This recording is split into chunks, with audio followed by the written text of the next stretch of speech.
I was thinking the other day, a journalist asked me why people are responding so positively to what I'm saying, the young men, for example, and I thought, why? Yeah, that's a good question. He says, well, I'm actually on their side.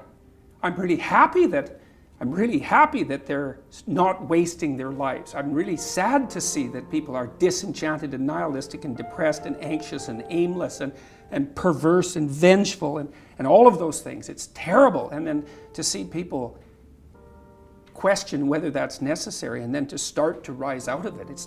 It's so fun. Like last night I was after my talk, it's overwhelming.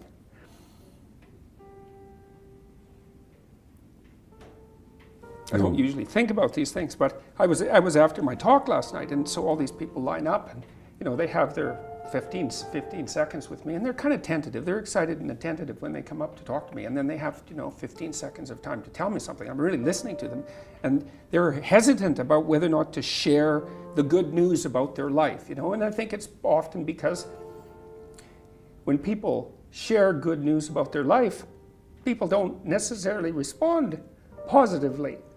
They don't get encouragement. And people need so little encouragement. It's just unbelievable.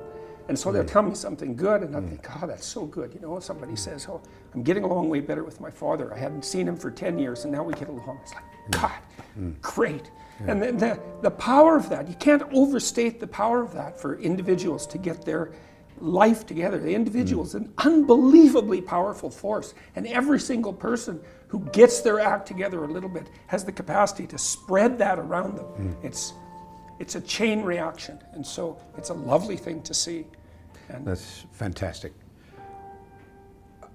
Our daughter ended her life at 24 due to depression. If someone is determined to end their life, how can one change their mind? Oh, well, first of all, I'm very sorry about that. That's a terrible thing. Look, I had this friend,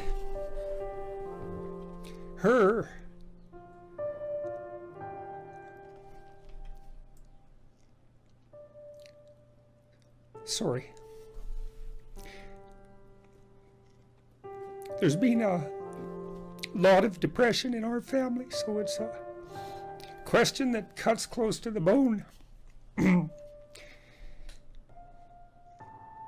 Anyways, I had this friend, a friend of my parents, and her granddaughter committed suicide, She was just beating herself up about that.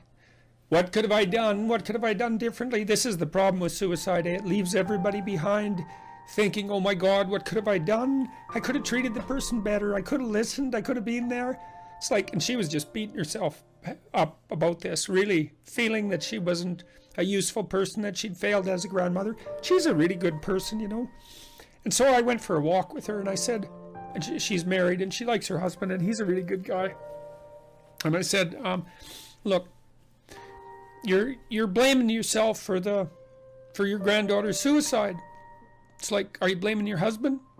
Are you sitting him down and telling him what a useless bastard he was as a grandfather because his granddaughter committed suicide and how he failed completely? She said, no, I'd never do that. So I said, well, don't do it to yourself. One of the things that has just blown me away in the last year, because I've talked to lots of people live, but also lots of people online. But it's more obvious live, and it's obvious in this theater as well, is that I've gone around and spoken, and a large proportion of my audience has been young men, under 30, something like that. And I've spoken to them a lot about responsibility. And what's so odd about this is that of all the things that I've spoken about, because I can see the audience and I can feel how the audience is reacting, because I'm always paying attention to all of you insofar as I can manage that. So I get some sense of how what I'm saying is landing, which you have to do if you're going to speak effectively to people. And what happens is if I talk about responsibilities, everyone is silent, just like they are now. Silent and not moving, right? Focusing, attentive. Say, pick up your responsibility. Pick up the heaviest thing you can and carry it. And the room goes quiet and everybody's eyes open. And I think, that always makes me break up.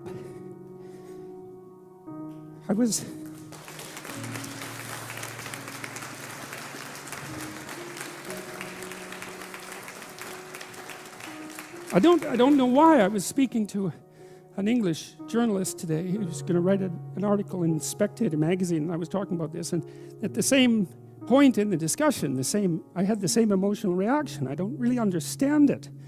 I think there's something about it that's so crucial, because we've been fed this unending diet of rights and freedoms, and there's something about that, there's something about that that's so pathologically wrong, and people are starving for the antidote, and the antidote is truth and responsibility, right? And it isn't because that's what you should do in some I know better, or someone knows better for you what you should do sense. It's that that's the secret to a meaningful life, and without a meaningful life, then all you have is suffering and nihilism and despair and all of that, and self-contempt, and that's not good. And so it's necessary for men to stand up and take responsibility, and they all know that.